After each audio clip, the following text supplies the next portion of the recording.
우리 집까지 이 불이 들어오면 어떡하지? 그것들이 막 불타는 차들이 들어오는 거예요. 여러분이 한번 해석을 해보세요. 이 꿈에 해석하는 방법을 여러분들에게 또 알려드릴 수 있는 귀한 시간인데, 근데 다행히도 사람들이 그 안에 막 붙은 불을 열심히 꺼서 그 저택으로 들어온 거는 순식간에 그 불이 다 꺼졌어요. 거기 한 대여섯 명 정도 되는 사람들이 탔는데 자기들의 몸에 불이 막 다 번지기 전에 그걸 빨리 꺼버렸더라고요. 근데 이제 제가 걱정이 되는 거는 그 조수석에 타고 있는 그 트럭이 저희 옆집으로 이렇게 옆집 쪽으로 이렇게 들어가는 거를 제가 봤거든요. 근데 그런 걸 보면서 제가 그러면서 깜짝 이제 일어났어요. 근데 저는 이제 그때는 꿈속이었으니까, 근데 꿈에서 일어났는데 너무 불길하고 이제 무서운 생각이 드는 거예요. 아, 이게 뭘까? 근데 이제 제가 인간적인 생각으로는 그런 생각이 들었습니다. 야, 마지막 때는 불심판이라고 했는데, 불심판의 재앙의 서곡인가? 막 이런 생각도 들고, 그래서 저는, 그냥 그러려니 하고서 이렇게 지나가고 있는데, 이제 너무 꿈이 이렇게 생생했기 때문에 다시 적어놨어요. 다 적어놓고 이제 하는데, 목사님한테, 목사님 오늘 꿈이 너무 이상해가지고 제가 새벽에 깜짝 일어나서 깼습니다. 이렇게 얘기를 했더니, 제가 이제 이게 막 번개가 쳐가지고 그랬더니 목사님이 지금 낙내에 문자가 왔다고, 근데 이런 일들이 많이 일어나고 있다고 그러시는 거예요. 저는 기사를 잘 안 보거든요. 왜냐면 기사를 좀 봐야 되는 필요성도 있는데 사회가 어떻게 돌아가는지 그게 죄의 통로가 될 때도 있어서 저는 이 핸드폰 자체를 조금 멀리하는 편이에요. 신문이 있으면 신문이라도 좀 쳐다봐야 되는데, 아무튼 그런 기사조차도 잘 모르고 있으니까, 그래서 저가 찾아봤더니 요즘에 원래도 이런 일들이 있지만 지금 낙뢰 사고로 인해서 지금 막 돌아가신 분들도 있고, 해안에서 물에서 나와서 쉬고 있다가 막 번개에 맞아서 돌아가신 분들, 중상을 입은 사람들, 이런 일들이 벌어지고 있고, 또 지금 이 시즌에도 이런 일들이 일어나고 있다고 하더라고요. 그래서 벼락맞지 않으시기를 축복합니다. 네. 우리는 그런 일이 없겠죠. 다행히 저희 집안에는 그런 일이 일어나지 않았는데, 무엇입니까? 여러분의 이 꿈을 어떻게 해석하시겠어요? 예. 계속해서 하나님께서 경고하시는 거는 그거예요. 너희 안에 우상을 조심하라. 너희 안에 우상을 조심하라. 무엇이든지 저와 여러분이 우상이 될 수 있습니다. 자녀가 있는 사람들은 자녀가 우상이 될 수 있고, 재정난에 시달리는 분들은 그 재정이 우상이 될 수도 있고, 누군가를 사랑하고 있다면 그 내가 사랑하고 있는 사람이 나의 우상이 될 수도 있고, 내가 공부를 너무 잘하고 싶다 이런 거에 시달리는 분들은 또 그 공부가 나의 우상이 될 수도 있어요. 또 맛있는 거를 너무 좋아하시는 분들은 그 맛있는 거가 또 우상이 될 수도 있어요. 예, 아무튼 참 우상이라고 하는 거는 여러 가지가 있는데, 이 우상이 우리에게 자꾸만 들어오려고 하는구나. 그래서 우리가 조심해야 되는구나. 왜 그렇습니까? 우상 숭배는 우리 주님께서 제일 싫어하시는 거예요. 점치는 것과 사실과 똑같은 것이 우상숭배라고 하는 거예요. 그래서 주님께서 오늘 베드로에게 이렇게 말씀하십니다. 우리 요한복음 21장 15절 말씀, 15절 우리 함께 한 목소리로 읽겠습니다. 시작. 그들이 조반 먹은 후에 예수께서 시몬 베드로에게 이르시되 요한의 아들 시몬아 네가 이 사람들보다 나를 더 사랑하느냐 하시니 이르되 주님 그러하나이다. 내가 주님을 사랑하는 줄 주님께서 아시나이다. 이르시되 내 어린 양을 먹이라 하시고. 아멘. 예, 주님께서 나를 사랑하느냐라고 물어보시는 이런 말씀을 하시죠. 네가 이 사람들보다 나를 더 사랑하느냐. 예, 물론 우리가 이것을 늘 말씀드리는 대로 두 가지로 해석할 수 있겠지만, 우리가 우상이라고 하는 것을 비추어 보았을 때는 이 말씀을 이 사람들보다 나를 더 사랑하느냐, 저들보다 나를 더 사랑하느냐, 이 세상보다 나를 더 사랑하느냐, 네 이웃들보다도 나를 더 사랑하느냐, 그 어느 것보다도 나를 더 사랑하느냐, 지금 우리 주님께서 이렇게 물어보신다고 하는 것들을 우리가 깨달아 알 수가 있습니다. 예, 주님께서 이렇게 물어보신다고 하는 것입니다. 너희 안에 혹시 우상이 있지는 않느냐? 나보다 더 사랑하고 있는 것, 나보다 더 흠모하고 있는 것, 나보다 더 아끼고 너의 마음을 차지하고 있는 것, 그런 것이 있지는 않느냐? 그런데요, 이것은 단순히 사람뿐만이 아닌 것 같습니다. 어떨 때는 그것이 우리의 일일 때도 있어요. 워커홀릭들에게는 그것이 일일 수도 있습니다. 특별히 사역자들은요, 내가 이 예배를 잘 인도해야 되겠다라고 하는 것 때문에 예배를 오히려 못 드릴 수도 있어요. 기도를 인도하는 것 때문에 내가 기도를 못할 수도 있고, 또 내가 뭐 말씀을 잘해야지, 찬양을 잘 인도해야지, 이것 때문에 주님을 못 바라볼 수도 있다고 하는 것입니다.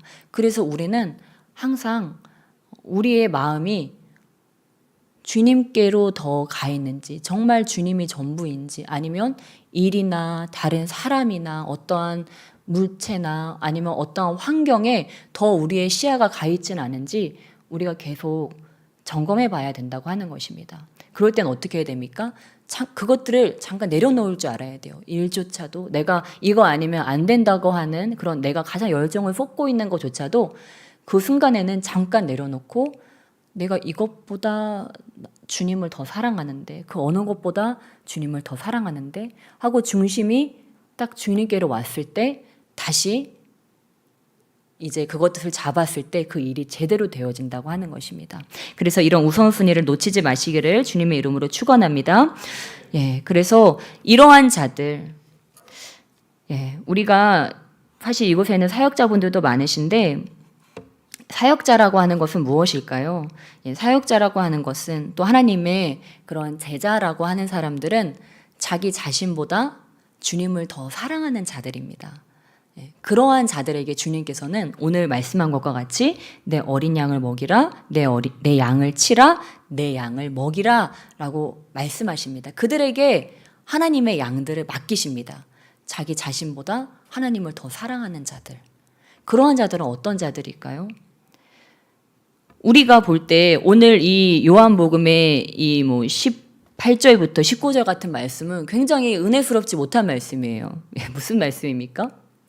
순교에 관한 예언적인 말씀입니다. 친절하게 혹시라도 이해를 못할까봐 설명까지 해주고 있죠. 19절에 이 말씀을 하시면 베드로가 어떠한 죽음으로 하나님께 영광을 돌릴 것을 가리키심이러라 라고 친절하게 설명까지 하고 있습니다. 팔을 벌린다고 하는 것이 이런 의미다. 순교를 예고하는 것이다. 잘 나가다가 갑자기 왜 순교 얘기가 나올까? 그런데요. 근데 여러분 놀라운 것은 초대교회에서는 그리스도를 위해서 순교하는 것이 최대의 영광이었다고 합니다. 예, 우리는 이 말씀을 보면서 그래, 베드로니까 나랑은 상관없겠지. 나랑은 절대 상관없어야 돼. 우리는 이런 사모함을 혹시라도 가질지도 모르는데 초대교인들은 이것이 너무도 영광이었다고 하는 것입니다. 주님을 위해 죽는 것이 영광. 너 주님을 위해 죽을 수 있니? 아멘, 영광입니다. 주님 저를 그렇게 해주셔서 감사합니다. 그러니까 이 본문을 통해서 이것이 너무도 영광스러운 것이기 때문에 이 본문이 쓰여졌고 초대 교인들이 이 본문을 읽으면서 그래, 베드로가 그렇게 영광스러운 죽음을 죽었으니까 나도 그런 사모함을 좀 가져야 되겠다. 나도 힘을 내야 되겠다. 나도 베드로와 같은 사람이 되어야 되겠다. 근데 여러분, 우리가 어디 잡혀가서 순교 당하지 않더라도 우리 신앙생활 이 자체가 신앙생활을 제대로 하려고 하는 자들은 누구나 저는 순교자가 돼야지 된다고 믿습니다. 왜냐하면 사도 바울이 무엇이라고 했습니까? 나는 매일 죽노라. 주님 안에서 주님을 제대로 만나려면 이 죽음의 과정이 없이는 주님을 만날 수도, 그분을 들을 수도, 그분을 가까이 할 수도 없다는 것을 알 수 있습니다. 저와 여러분에게 작은 죄가 있다고 한번 생각해 보세요. 예를 들면 밀가루 중독이 있다. 어렵죠, 밀가루 중독. 만약에 저와 이렇게 밀가루 중독이 있어요. 근데 이게 내 몸을 지금 죽이고 있는 거예요. 예를 들면요. 그러면 이 식욕, 이 밀가루 중독, 이걸 끊어야 내 몸의 만성 염증이 끊어지고 지금 내 몸의 종양이 사라져요. 이거를 끊어야 되는데 안 끊어지는 거예요. 내가 살려면 이걸 끊어야 돼요. 참 우리의 삶이 그런 것 같습니다. 내가 살려면 이 죄를 이겨야 되는데 그 죄가 너무 달콤하고 너무 나에게 가깝기 때문에 나를 여기저기로 끌고 다니는 거예요. 밀가루에 여기저기 끌려다니는 거예요. 국수도 먹었다가 빵도 먹었다가 얼마나 맛있습니까? 도너츠도 먹었다가 막 그러는 거예요. 근데 내 이 몸의 종양이 사라지려면 이 밀가루를 끊어야지만 살 수가 있으니까 이거를 끊는 거죠. 그러니까 저와 여러분이 죽어야 되는 이유는 뭐 하기 위해서입니까? 살기 위해서. 진짜 사는 것처럼 한번 살아보려고 우리가 주님 안에서 죽으려고 한다고 하는 것입니다. 이거를 아는 자들은, 이게 진짜 죽는 게 사는 길이라는 것을 아는 자들은 어찌되었든지 오늘 죽으려고 해요. 왜냐면 죽어야지 내가 사니까. 그리고 저도 목회를 하고 있지만요, 여러분을 살리려면요, 내가 죽는 수밖에 없더라고요. 내가 살아서 내 안에 교만, 혈기, 음란, 세상의 탐심, 이게 제가 그대로 가지고 맨날 싸우지도 않고, 그래 우리 교만, 어이구 우리 혈기, 어이구 음란, 이러면서 제가 살고 있다면 여러분이 목회를 할 수가 있겠습니까? 할 수가 없어요. 왜냐면 주님과 같이 되는 것이 우리의 목표이기 때문에. 주님과 같이 되려면, 주님과 같이 된다는 것은 무엇입니까? 주님은 죄가 없으셨잖아요. 이 죄를 다스리기 위해서는 우리가 날마다 이 육체의 소욕과 싸우는 거예요. 근데 이 육체의 소욕이 죽이는 게 나에게 어떻게 느껴져요? 죽는 것처럼 고통스럽게 느껴진다고 하는 것입니다. 내 안에 이 아름다운 우상, 이 내가 흠모할 만한 이 우상, 내가 좋아하는 이 우상들, 이것들을 내려놓는다고 하는 것이 마치 나에게 죽는 것처럼 느껴진다고 하는 것입니다. 그러나 여러분, 살기 위해서 죽으시길 주님의 이름으로 축원합니다. 그래서 제가 소망하기로는 우리 안에 이런 초대교회 영성이 회복됐으면 좋겠다. 우리가 죽기 싫어서 어떻게든 한번 살아보려고 신앙생활 하는 것이 아니고, 죽기 위해서, 주님을 위해 죽기 위해서 예배하고, 주님을 위해 죽기 위해서 기도하고, 주님을 위해 죽기 위해서 사역자가 되고. 여러분, 사역자가 먹고 살려고 사역을 한다고 생각해 보세요. 내가 기쁘려고 사역을 한다고 생각해 보세요. 제가 교회 성도님 숫자 세면서 뒤에서 오늘 몇 명 왔어, 이러면 사역을 한다고 해보세요. 그럼 뭡니까? 그거는 사꾼이에요. 사꾼. 마음이 딴 데가 있는 거예요. 하나님이 아닌 저들이 사는데 내 기쁨이 있는 것이 아니고 마음이 딴 데가 있는 사꾼밖에 되지 않는다고 하는 것입니다. 그러니까 무서운 거예요. 내 안에 조그만 욕심이라도 어떠한 욕심이 들어오지 않도록 늘 점검하는 거예요. 왜냐하면 욕심이 잉태한 즉 죄를 낳고, 죄가 장성한 즉 사망에 이르기 때문에 조그만 욕심이라도 내 안에 그 욕심이 들어와서 또아리를 트는 순간 이 영성은 탁해지기 시작합니다. 저와 여러분이 늘 사모하는 게 뭐예요? 성령의 음성을 듣는 거죠. 성령의 인도하심을 따르는 거예요. 성령의 음성은 누가 듣습니까? 내 소리가 죽어버린 자들이 들을 수 있습니다. 왜냐면 들어도요, 내 안에 내 소리가 크면요, 알아도 못합니다. 제가 참 예수님 믿고 초반에요, 성령의 음성을 정말 사모했는데 성령님이 진짜 많이 말씀해 주셨던 것 같아요. 지금 생각해보면 그 시절에 참 주님이 애쓰고 힘쓰셔서 제가 부정함에도 불구하고 여러 번 말씀해 주셨는데 부담스럽더라고요. 처음에는 그렇게 사모했던 말씀이 나중에는 부담스러운 거예요. 왜냐면 처음에는 내가 다 따를 수 있을 거라고 생각하고 철없이 막 주님께 막 구했는데 막상 듣고 나니까 참 부담스러운 거예요. 그래서 이게 참 처음 그런 성령의 음성을 듣는 것이 중요한 것이 아니구나. 아는 게 중요한 것이 아니구나. 그러니까 어떤 분들은 그냥 아예 그냥 뭐 예언기도 이런 것도 아예 안 받으려고 하죠. 어차피 순종 안 할 거니까. 근데 이제 이렇게 하나님 앞에 자꾸 예배하고 예언도 사모하고 계시도 사모하는 자들은 내가 순종하기 위해서 그런 거예요. 왜냐면 똑같이 어떠한 예언의 말씀이나 어떠한 하나님 말씀을 받아도 어떠한 자들은 잘 되고 어떠한 자들은 늘 똑같은 삶을 삽니다. 그 이유가 뭘까요? 어떠한 자들은 순종하고 어떠한 자들은 불순종하기 때문입니다. 근데 무엇입니까? 그 순종이 예배 드리는 것보다 훨씬 낫기 때문에 우리가 그럼에도 불구하고 순종의 길을 선택한다고 하는 것입니다. 우리 요한복음 우리 21장에 보면 21장 15절에 주님께서 이 베드로에게 말씀하십니다. 베드로의 원래 이름이 뭐죠? 원래 이름이 시몬입니다. 베드로는 주님께서 친히 베드로라고 반석이라고 이름까지 지어주셨는데 지금은 주님께서 베드로라고 하지 않으시고 요한의 아들 시몬아라고 부르십니다. 우리 어떤 분들은 그렇게 말씀하십니다. 베드로가 도망쳤다. 원래 하던 일을 하러 가기도 했지만 지금 베드로는 그냥 좀 도망친 상태다. 왜냐면 지금 첫 번 나타난 게 아니거든요. 이미 예수님이 3번째나 나타나신 거거든요. 그럼에도 불구하고 베드로는 지금 갈릴리로 지금 사람들과 이렇게 낚시질을 하러, 그물질을 하러 지금 가 있는 상태입니다. 저와 여러분도 죽고 싶죠. 죽고 싶은데 잘 죽어지세요? 예, 잘 안 죽어져요. 그렇죠? 잘 안 죽어져요. 그리고 생각처럼 주님의 일도 잘 안 될 때도 많아요. 그러면 우리가 하는 행동이 이런 비슷한 행동이라고 하는 것입니다. 그냥 에라 모르겠다 하고 어딘가로 도망쳐 버리는 거예요. 숨어 버리는 거예요. 근데 주님이 어떻게 하십니까? 예, 찾아내셨죠. 찾아오셨어요. 우리는 뭐 요나 같이 강큰 분은 안 계시죠? 뭐 숨을 수 있습니까? 내가 지쳤다고, 내가 힘들다고 숨을 수 없어요. 우리가 지쳤을 때는요, 주님한테 가서 쉬는 게 좋은 것 같아요. 그래서 주님이 이 지친 자에게 주님께서 찾아오십니다. 찾아오셔서, 예, 주님께서 뭐라고 하십니까? 네가 나를 사랑하느냐라고 물어보신다고 하는 것입니다. 여러분, 주님을 사랑하십니까? 그러면 힘을 내시길 주면 축원합니다. 우리의 모든 사역의 원동력은 바로 주님을 사랑하는 것, 주님의 그 사랑을 깨닫는 것이라고 하는 것입니다. 그래서 우리는 베드로와 같이 너무 연약해서 또 실수하고 또 넘어지고 그래요. 근데 그때 주님께서 우리에게 다시 회복시키기 원하시는 것은 네가 나를 사랑하느냐? 라고 하는 것입니다. 주님께서 우리에게 이렇게 질문하고 계시다고 하는 것입니다.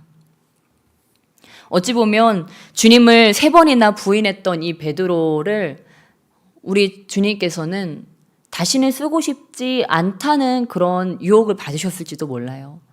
그냥 얘는 늘 이러니까. 그리고 지금 베드로는 지금 소문이 자자할 겁니다. 야, 저 베드로 그 큰 소리 치는 사람이 제일 그 예수님 아끼는 사람이 예수님을 3번이나 부인했다고 소문이 자자합니다. 그러니까 베드로가 나중에 예루살렘 교회에 당회장이 돼도 아무도 베드로를 존중하지도 않고 존경하지도 않고 베드로가 하는 말을 그런 모든 신빙성도 별로 없을 수 있는 그러한 입지에 지금 베드로가 있다고 하는 것입니다. 근데 주님께서는 어떻게 하십니까? 그런 베드로를 버리지 않으시고 다시 찾아오셔서 베드로 안에 있는 하나님을 향한 사랑을 다시 불러 일으키시고 있다고 하는 거예요. 여러분, 이 말을 할 때 베드로가 정말 사랑에 충만했을까요? 정말 예수님을 향한 그런 열정과 사랑이 막 있었을까요? 저는 없었을 것이라고 생각합니다. 그래서 이렇게 숨고 싶은, 그냥 엉망이 돼서 사람들 앞에 나서고 싶지도 않고 그냥 옛날 흥얼거리던 노래나 흥얼거리고 옛날 하던 그냥 그런 행동이나 다시 하고 싶은 그런 상태였던 것 같아요. 그런데 주님께서 그렇게 모든 것이 사라져버린 것 같은 그런 베드로에게 오셔서 물어보셨다고 하는 것입니다. 그때 어떻게 됐습니까? 베드로가 생각이 나는 거예요. 내가 주님을 사랑했지. 맞아. 내가 그 어느 누구보다도 주님을 더 사랑했지. 내가 이 사람들보다 주님을 더 사랑했지. 라고 다시 한번 그 안에 불러 일으켜졌다고 하는 것입니다. 그리고 주님께서는 어떻게 하셨습니까? 그를 배반했던 그 베드로를 버리지 않으시고 18절과 같이 가장 영광스러운 순교자의 지위까지 네가 이룰 수 있다라고 그를 권면하시고 그에게 그를 기대하셨다고 하는 것입니다. 여러분, 우리가 인간적인 눈으로 자기 자신이나 주변에 있는 사람들을 보지 마시기를 주님의 축원합니다. 왜냐하면 우리가 주님께서는 그 모든 것들을 알고 계시기 때문에 결국은 주님께서 그가 그것을 할 수 있도록, 베드로가 그것을 할 수 있도록 우리 주님께서 끝까지 그를 붙들고 이끄셨다고 하는 것들을 이 모든 것들을 통해서 알 수 있습니다. 네, 그래서 베드로에게 요한복음 13장 36절에 이렇게 말씀하시죠. 나의 가는 곳에 네가 지금은 따라올 수 없으나 후에는 따라오리라. 네, 주님께서 지금 보실 때 나는 지금 작은 죄에도 자꾸만 넘어지고 나는 아무것도 아닌 것 같아. 이래가지고 내가 어디다가 쓰냐. 우리는 우리 자신에게 그렇게 생각할 수도 있어요. 그런데 주님께서는 우리의 지금의 모습이 아닌 그 이후의 모습까지도 다 한 번에 보고 계시다고 하는 것입니다. 그래서 때로 이렇게 저도 이렇게 주님 안에 살아가다 보면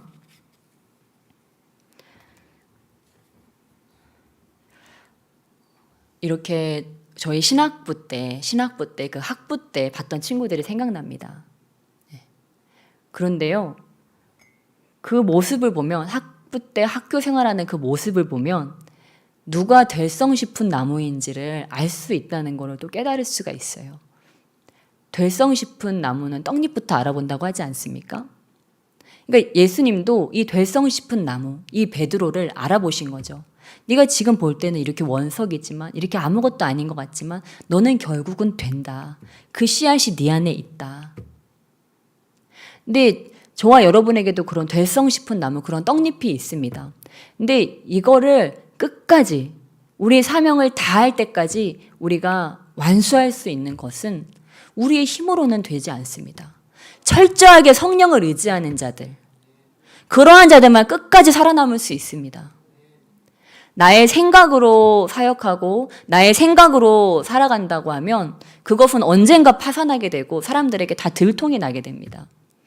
그러나 오로지 성령으로, 성령의 뜻으로, 내가 7번을 잘못 찍어서 넘어지고 깨져도 내가 한두 번이라도 진짜 그 성령을 따라가기 위해서 거기에 성령의 음성에 목숨 걸고 오늘 나를 향하신 그 아버지의 부르심에 목숨 거는 자들, 정말 이 한 발 한 발을 떼면서 그 두려움과 떨림으로 이렇게 가는 자들, 그러한 자들은요 주님이 쓰십니다. 그런데 학부 때부터 그런 사람들이 있어요. 우리가 제일 조심해야 될 게 자신의 생각과 성령의 생각을 분간치 못하는 자들, 이게 제일 무서운 사람입니다. 자신의 생각과 성령의 생각이라고 떠벌리는 거예요. 그냥 모르면 여러분 모른다고 솔직하게 얘기하는 게 제일 좋습니다. 저도 주님 안에서 꽤 이제는 신앙의 연수도 있고 또 열매로 검증도 받은 부분도 있지만요. 저도 집에서 목사님하고 얘기할 때 항상 조심해요. 이거가 성령의 음성이다 이런 말을 잘 안 해요. 왜냐하면 틀리면 성령을 욕되게 하는 거기 때문에 나의 생각으로 성령의 그런 것들을 그르칠 수 있기 때문에 저는 좀 지나치다 싶을 정도로 늘 조심하는 편입니다. 그래서 얼마나 감사한지 몰라요. 제가 이것들을 검증할 수 있는 분들이 제 옆에 계셔서 얼마나 감사한지 몰라요.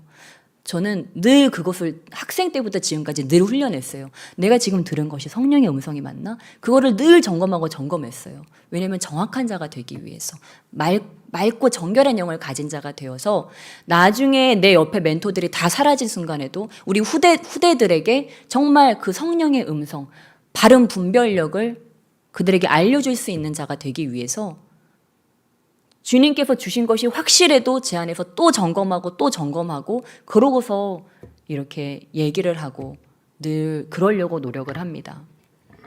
이게 무서운 거를 알아야 돼요. 근데 학생 때부터 그러한 자들이 있어요. 자신의 생각을, 자신의 정욕을 내가 그럴 것 같다라고 하는 것을 하나님께서 이렇게 말씀하셨어, 하나님께서 이렇게 하셨어 라고 하는 것은 정말 무서운 일입니다.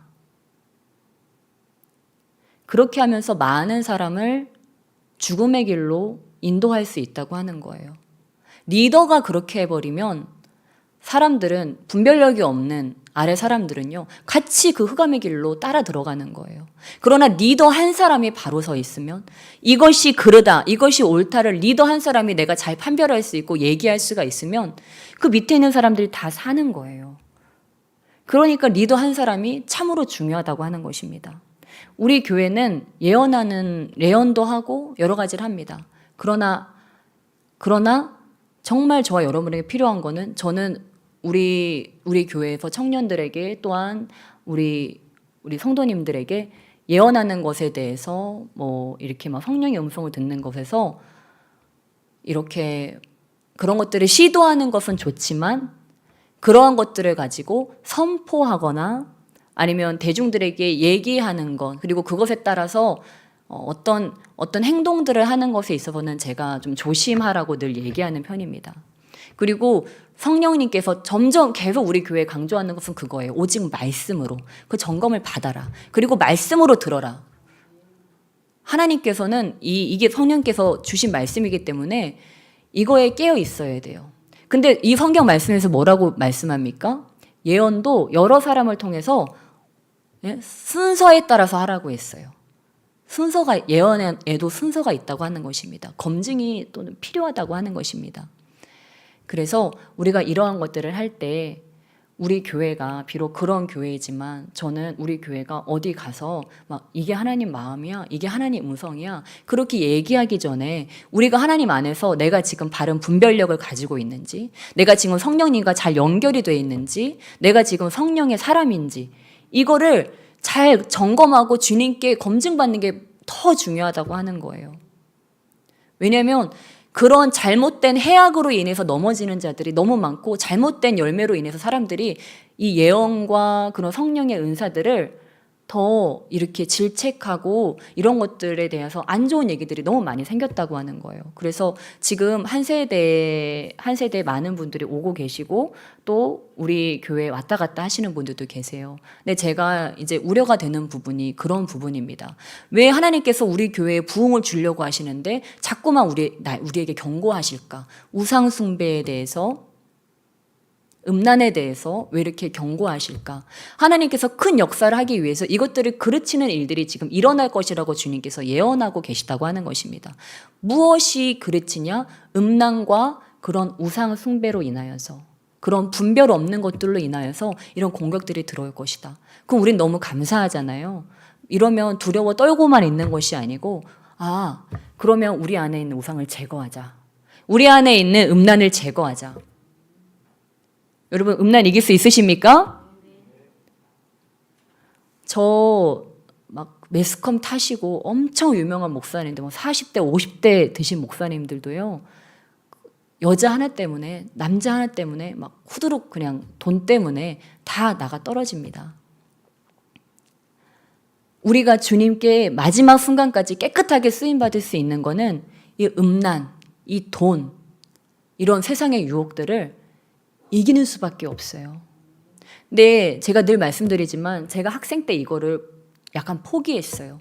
음란을 이길 수 있다는 거를 믿지 않았어요. 100% 믿지 않고 한 90% 정도 믿었던 것 같아요. 어떤 특별한 은사가 있는 사람들은 그렇게 할 수 있겠지만, 타고난 사람들은 그렇게 할 수 있겠지만 많은 사람들, 특별히 젊은 사람들은 그렇게 하지 못할 거야 라고 제가 지레짐작을 했던 것 같아요. 근데 아니더라고요. 여러분, 이 땅에서 정복되지 않을 죄는 아무것도 없습니다. 특별히 앞으로 큰일 하실 분들, 목회하실 분들, 사역하실 분들, 교회에서 중직들을 맡고 계신 분들은 이 음란과 돈에 관한 것에서 주님께서 지금부터 막 훈련시킬 거예요. 근데 그게 여러분 지금부터 이게 훈련이 돼서 내가 정말 주님께서 쓰시는 주님께서 나를 사람들 앞에 오픈하시고 교회를 주시고 그랬을 때 여러분 이게 지금부터 훈련이 되면 얼마나 멋있게 쓰임 받을 수 있겠습니까? 그걸 위해서 저와 여러분이 아버지 정말 지금 사단이 이렇게 우리 교회의 부흥과 이러한 것들을 흔들려고 하고 있고 그 불화살을 막 쏴가지고 불태우려고 하고 이런 상황 가운데서 아버지 이것들을 성령의 불로 태워주시옵소서. 저는 이길 수 있습니다. 성령께서 이기게 하시면 우리가 못하니까 주님께서 성령을 우리에게 보내주셨습니다. 성령을 우리에게 하게 하셨습니다. 우리가 못 이길 죄는 아무것도 없는 줄 믿습니다. 주님께서 우리의 모든 죄를 다 사하시고 그 모든 죄를 이기셨기 때문에 우리는 이길 수 있습니다. 그래서 우리 성도님들도 함께 기도해 주실 때 우리 한 세대, 우리 청년들, 아버지 정말 우리 신학부, 그리고 일반 학부들 정말 성령으로 다시 일어나게 해주시옵소서. 정말 죄를 이기는 세대, 죄를 정복하고 다스리는 세대, 그래서 이 땅 위에서 거룩을 외칠 수 있는 세대. 내가 거룩하지 않은데 어떻게 저들에게 거룩하라고 이야기합니까? 내가 흔들리고 있는데 어떻게 저들에게 흔들리지 말라고 얘기합니까? 내가 두 마음을 품고 있는데 어떻게 저들에게 한 마음을 품으라고 얘기합니까? 여러분, 우리 신학부 안에 우리 사역자들 가운데 우리 교회 가운데 거룩의 순수성이 회복되어야 될 줄 믿습니다. 그러면 주님이 쓰십니다. 주님, 옛날에는 은장도 허벅지에 꽂았죠. 저는 신학생 때 제 허벅지를 치면서 기도했거든요. 회개하느라고. 우리가 은장도를 허벅지 꽂지는 않지만 정말 아버지, 이 요즘 기사들 너무 흉흉하지 않습니까? 너무 무섭잖아요. 그거 어떻게 이깁니까? 저와 여러분 그리고 우리 다음 세대들 거기서 어떻게 지켜냅니까? 저는 우리 교회 희망이 있다고 믿습니다. 우리 아이들 지키기 위해서, 우리 오는 한국의 다음 세대들을 위해서 우리가 이 거룩을 지켜내야 될 줄 믿습니다. 그래서 얘들아 깨끗하게 살자. 주님 앞에 우리 정결하게 살자. 우리는 할 수 있다. 우리 주님을 기쁘시게 할 수 있다. 그것이 바로 우리 교회가 될 줄 믿습니다. 우리 이 시간 함께 기도하시며 나가시겠습니다. 우리 불 꺼주시고 우리 다 함께 기도하실 때 아버지, 이 시간 정말 그 주님의 소재하는 불로, 주님의 거룩한 불로 우리 가운데 허락하여 주셔서 아버지, 내 안에 정말 이 부정한 것들이 있습니까? 아직도 주님보다 더 높아진 것들이 있습니까? 아버지, 그런 우상들이 있습니까? 아버지, 주여 성령의 불로 태워주시옵소서. 그리고 정말 주님을 바라보기 원합니다. 주님을 똑바로 바라보기 원합니다. 곁눈질하는 것이 아니고 나의 사랑하는 주님을 아버지 온전히 바라보기 원하오니 나의 눈을 열어서 주를 바라볼 수 있게 하여 주시옵소서. 나의 시야를 붙들어 주시옵소서. 우리 주여 삼창하시며 간절히 기도하시며 나가시겠습니다.